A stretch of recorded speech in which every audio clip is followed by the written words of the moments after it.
বলেন। আমার নাম হলো জবা হিরজা। আচ্ছা, জবা হিজরা না? হ্যাঁ, আচ্ছা।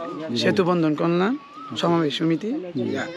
আমরা কিন্তু এটা দুঃখের বিষয় অনেক, এই মসজিদটার মধ্যে যদি এই মসজিদটা কত কত শিল্পপতিরা আছে তারা যদি হেল্প করে এই মসজিদটা করে একটা মাদ্রাসা সিস্টেম করে দিতে পারে, অনেক ছেলে মেয়েরা এখানে মাদ্রাসার শিক্ষা গ্রহণ করতে পারে, আরবি বাংলা আরবি যেটাই পারে সেটাই শিক্ষা করতে পারে। আমরা মৃত্যুর আগে আমাদের নেত্রী তনু হিরজা, তার অনেক আশা, এখানে একটা গুরিস্তান, এখানে একটা মসজিদ, একটা মাদ্রাসা, এখানে একটা ক্লিনিক, সে অনেক কিছু বলিয়ে দিয়েছে। কিন্তু আমাদের অনেক কথা, অনেক সাংবাদিকরা আসে নিয়ে যা, কিন্তু দুঃখের বিষয় আমাদের মসজিদের কোনো সহযোগিতা আসে না। আমাদের হাতে দিতে হবে না, তারা নিজে এসে দেখা তারা নিজেরা করে দিয়ে যাক। অনেক শিল্পপতিরা অনেক জায়গায় বিদ্রোহ আশ্রম, হেতিমখানায় দেয়।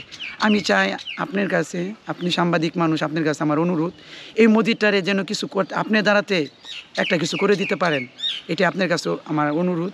আমি চাই এই মসজিদটার মধ্যে একটা মাদ্রাসা হোক, পাশাপাশি মসজিদ হোক, এই এলাকার ছেলেমেয়েরা আরবি কোরআন তালাওয়াত করুক, হ্যাঁ, হিজড়ারা পাশাপাশি থাকুক। আমরা যেন একসাথে 2 দিন সবাই মরবে। আমরা মনে করি 5 তলা 10 তলা যারা থাকে আমাদের কলম একই জায়গায় মাটি দেওয়া হয়, বিধাবিত হইলো টাকা পয়সা, আপনি বড় লোক আমি গরিব, এইটাই। কিন্তু আমার কিছু বলা নাই, সে অনেক কিছু বলে দিছে। অনেক দুঃখের বিষয়, অনেক সাংবাদিকরা মিডিয়ার মাঝে ছাড়ে, কিন্তু নিচে যদি একটু লেখা দিত, আপনারা শিল্পপতি যারা আছেন এই মসজিদটার পাশে একটু দাঁড়ান, আপনারা নিজে কিছু করে দেন, এর বেশি ছাড়া আমার আর কিছু বলার নেই।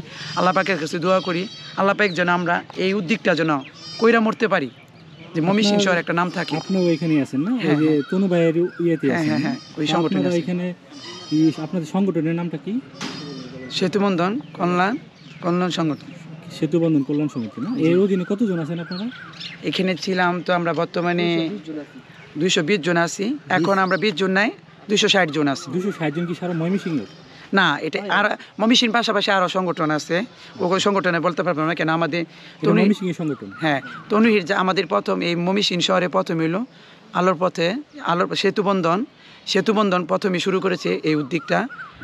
আলোর পথ একটা সংগঠন আছে, তার সংগঠনের আগে এই সংগঠন শুরু হয়েছে, হওয়ার পরে এটার উদ্যোগ নিয়েছে সে। অনেকে তো আপনাদের উপর মানে নেগেটিভ চিন্তা করে যে আপনারা টাকা পয়সা জোর জবরদস্তি বলে নেন, আপনারা মানে টাকা পয়সা মানুষের কাছ থেকে আটকায় নেন গাড়িতে নেন। এটা আসলে কি আপনাদের মানে আমি একটা কথা বলি ভাইয়া, এক একটা জায়গার মধ্যে এক একটা হিরজা কর্ম করে খা, ওটার পাশাপাশি দেখা যায় একটা হিরজা যদি 10 টাকা চা, একটা লোক নাড়া মারে, যদি ওখানে ওই লোকে যদি বলে যে আমি আজকে দিব না অন্য দিন দিব, তাহলে এটা হয় না। তারা তক্কের মধ্যে আসে দেখে এই কথাটা বড় হয়। আবার দেখেন আমরা যে এরকম জোর জবরদস্তি মনে করেন, না এগুলো আমরা করি না। দেখা যায় আমাদের দিক দিয়ে দৃষ্টিভঙ্গিটা বেশি আসে, অনেক মেয়ে ছেলেরা মোবাইল নিচ্ছে, মোবাইল থেকে কারণ আমি এই সেতু বন্ধন থেকে হিরজা বলতে আমি ব্রিজে কালেকশন করি, আর কেউ করে না। তারপরে কথা হলো যে অনেকে ব্রিজের মধ্যে আমি কালেকশন করি, অনেকে মোবাইল চুরি করে না, অনেক কানের দুল চুরি করে না, চিন্তা করে না, ওদের দিকে প্রতিবাদ কম হয়।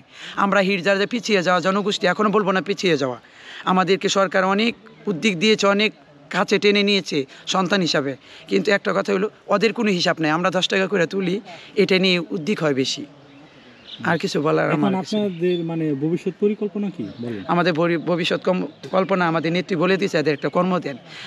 আমি বলতে চাই এখনও অনেক একটা ক্লিনিক আছে, একটা ক্লিনিকে একটা হিরজারা চাকরি দিলে এই পর্যায়ে যাবে না। দেখা যাচ্ছে হাসপাতালে অনেকে টলি কাজছে, টলিটাই না কাজ করতেছে, তার একটা বেতন আছে, সে চলে যেতেছে। এরকম বড় বড় গণ্য ব্যক্তি আছে, তাদের মাঝে যদি আমাদেরকে একটা চাকরির জন্য সুবিধা করে দেয়, আমরা এই পথে থাকবো না। আপনারা এই পথ থেকে চলে আসবেন? হ্যাঁ, এই পথ থেকে চলে আসবো। মেয়র টিটুকে বলেছিলাম, তারা বলছে দেখবে, কিছু হয় নাই। এখন তো আর সরকার নেই। সরকার থাকার সময় আমরা অনেক আগিয়ে গেছি, অনেক জায়গায় আবেদন দিয়ে, যেমন কুডে আছে, আমাকে দেওক একটা দারোয়ান চাকরি আমি করব, আমাকে দেওক একটা ফ্লোট মুসলিম চাকরি, ওইটার মধ্যে সম্মান আছে, এটার মধ্যে সম্মান নেই। কিন্তু অনেকে যে শুনি যে আপনার হিজড়া সেজে, কথার কথা আপনি মাইন্ড করেন না, অনেকে হিজড়া সেজে দেখা যায় টাকা পয়সা তুলে, এটা আসলে কতটুকু সত্য? এটা দেখা যায় যে কতটুকু সত্য আমার জানা সত্ত্বে আমি বলতে পারবো না। এখানে সারা বাংলাদেশের মধ্যে হিজড়ারা কালেকশন করে, কেউ বাজার কালেকশন করে, কেউ রুট কালেকশন করে, কেউ দোকান কালেকশন করে, এক একজনের কেরিয়া এক এক রকম। ওদিকে সিডায় বিডায় যদি থাকে গোপনভাবে, সেটা আমি বলতে পারি না।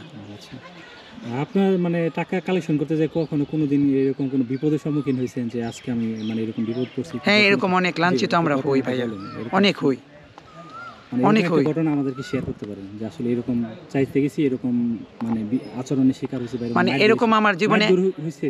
না, মায়ের দূর তেমন আমার জীবনে একজনের সাথে তর্কাতর্কি হয়েছিল। আচ্ছা আচ্ছা। তাকে বলছিলাম ভাইয়া 10টা টাকা তো তোর বাপের টাকা রেখা দিস, তখন তার সাথে বলছিলাম আপনি বলেন সুন্দরভাবে আজকে দিবেন না অন্য দিন দিবেন, আমার বাপেরকে বকার অধিকার আপনি নেই, এই কথা আপনি রং বলছেন। তার সাথে আমার তর্কাতর্কি হয়েছি, আচ্ছা। হাতাহাতি হয় না, তর্কাতর্কি হয়েছে না। সে বলছে কুদ্দা হয়েছে, আমিও কুদ্দা গেছি, আমাকে বকার অধিকার আছে আপনার নেই, আপনি দিবেন না। এখানে ওর কোটি কোটি মানুষ যা, এখানে সবাই যে দিবে এমন কোনো কথা না, সবাই কি দিতে হবে এমন কোনো কথা না। আপনি আজকে দিবেন না কালকে দিবেন, আপনারা যদি ভালোবেসে কাছে টানে না নেন, আমরা কার কাছে যাব বলেন?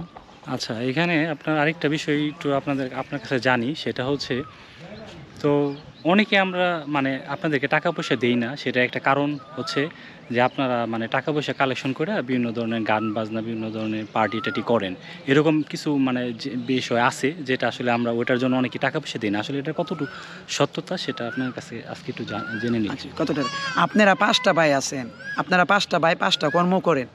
5টা ভাই কর্ম করলে কেউ যাচ্ছে হাফিজি লাইনে কর্ম করে, কেউ চাকরি করে, কেউ ব্যবসা করে, কেউ কৃষকগিরি করে। এক একজনের কেরিয়ার করলাম এক এক রকম, ঠিক আছে? তাহলে এক একজনের মন করলাম এক এক রকম। আমাদের মধ্যে অনেকে থাকতে পারে আমার অজান্তে, আমি বলতে পারবো না, কিন্তু কথা হলো কি, আমরা এইগুলোর মধ্যে না। আমাদের সবার নেত্রী যেভাবে বলেছে আমরা এইগুলোর মধ্যেই বর্তমানে আছি। আচ্ছা। 5টা ভাই 5 রকম, আমরাও করলাম 5 রকম। 5টা হিট যা কেমন করছে সেটা বলবো না। আমাদের সবার নেত্রী একটা কথা বলে, তোমরা কিছু দিতে চেষ্টা করবা, আমি যেন অন্যজনের সাহায্য করতে পারি।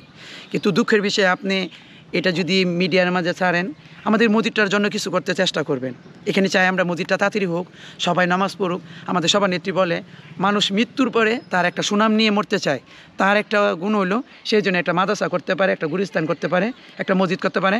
মানুষ বলতে পারে যে তনুহির যা মৃত্যুর পরে একটা কিছু কইরা গেছে। এইটাই আমার বলা, আমার আর কিছু বলা নাই। আমি এত গুছায় কথা বলতে পারি না স্যার।